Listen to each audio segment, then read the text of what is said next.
may pusong pagpakumbaba. Hinihiling ko po ang iyong pagkilos sa lugar namin na ito, Diyos. Mula dulo hanggang dulo, Lord. Itong buong Peace One Day, Father God, sa mga oras na ito, hinihiling ko po na may pusong pagpakumbaba.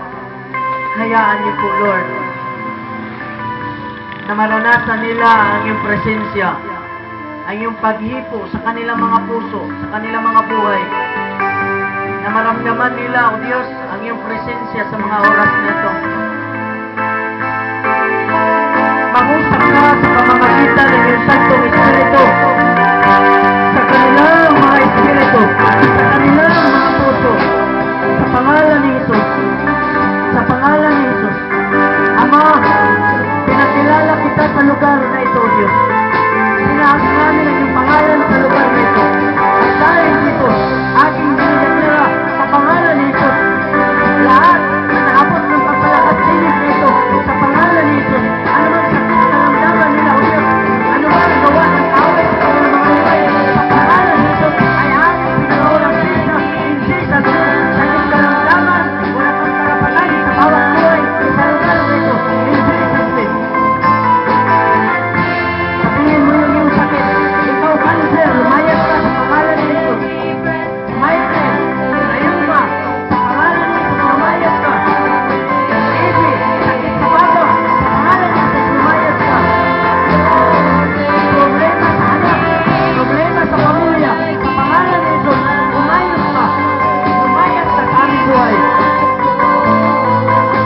Problema sa asawa, sa pangalan ni Jesus, lumayas ka sa bawat tahanan.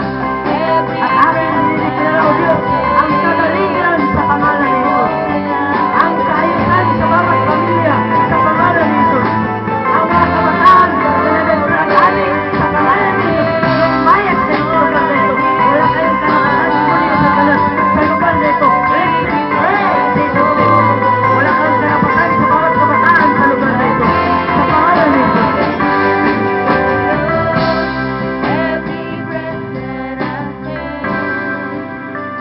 Lord, aking dalangin, yung supplier ng mga droga sa lugar na ito, Lord, dito sa kanilang mga buhay. Ipuin niyo ang kanilang mga buhay. In Jesus' name. In Jesus' name. I declare peace in Jesus' name. Kapayapaan sa lugar na ito. Kaayusan sa lugar na ito. Sa pangalan ni Jesus. Sa pangalan ni Jesus. Hallelujah. Ang kahirapan, Lord, alisin niyo po, O Diyos, sa lugar na ito. Hindi lamang sa Peace One Day, maging buong kasiglahan, O Lord. Alisin niyo po, O Diyos, ang kahirapan. Nang sa ganun, wala nang mga kawatan, wala nang magnanakaw. Alisin niyo po, O Diyos, mga problema sa lugar na ito. Sa pangalan ni Jesus. Salamat, O Diyos. Kiniklaim namin ang kapayapaan ng kaayusan. sa lugar na ito. Isang komunidad na masaya, komunidad na kung saan nagkakaisa, nagmamahalan. Lord God, alisin niyo po, Diyos, ang lahat ng mga balakid na cause ng kaguluhan sa lugar na ito, sa pangalan ni Jesus. Hayaan niyo po, Diyos, na ang bawat pamilya, Lord, sama-sama sila na maglingkod sa iyo, sama-sama sila na magbasa ng Biblia, sa pangalan ni Jesus. Hindi namin pinapayagan, O Diyos, ang kaguluhan sa lugar na ito. Ang mga bisyo, ang mga addiction sa pangalan ni Jesus. Hindi namin pinapayagan sa lugar na ito. In Jesus' name. In Jesus' name. In Jesus' name. Lord, salamat, O Diyos. Salamat, Lord. Hallelujah. Ipuin niyo po ang bawat kabataan sa lugar na ito. Na, O Diyos, at siyang magpaunawa sa kanila na ang buhay ay sayang, ang buhay ay maiksi. Ang buhay ay lumilipas. Salamat, O Diyos. Salamat, O Diyos. Hallelujah. Buksan niyo po, Diyos, ang spiritual na mga mata sa bawat mga kapitbahay ko, Lord God.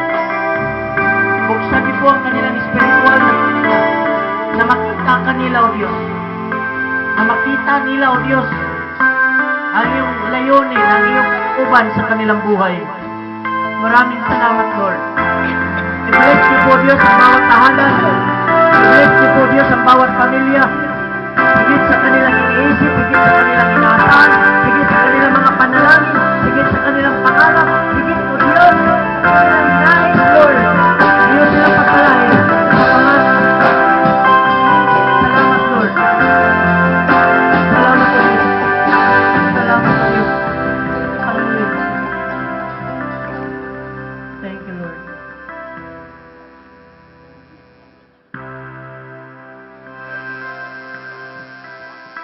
Mga minamahal na mga kapitbahay, kung may ginagawa ang Diyos sa buhay ninyo, pwede ho ninyong i-share sa amin. Tanahon, nandito lang naman kami. Pero ito, tandaan ho ninyo, wala kaming ibang iniiyak sa lugar na ito. Na kumilos ang Diyos sa lugar na ito. Na maranasan ninyo yung naranasan namin.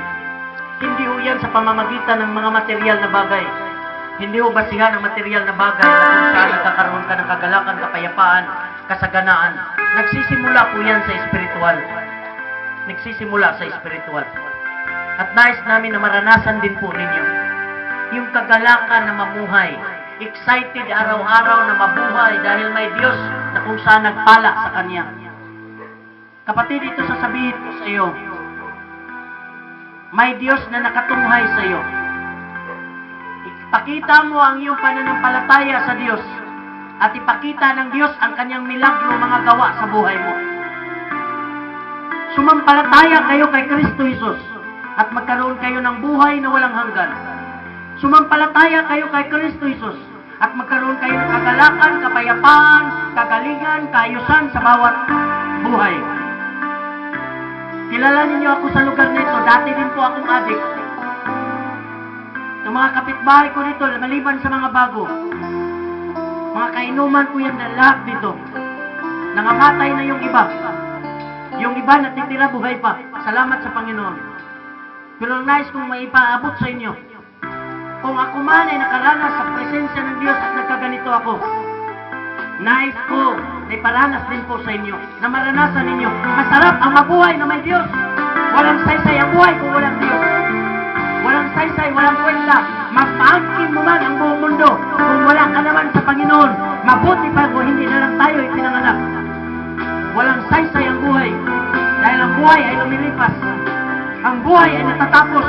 Ang buhay, ang katawan, babalik sa alabok. Ngunit ang ating kaluluwa haharap sa Diyos. At kapag ito'y karapat-dapat, makatanggap ng buhay na walang hanggan.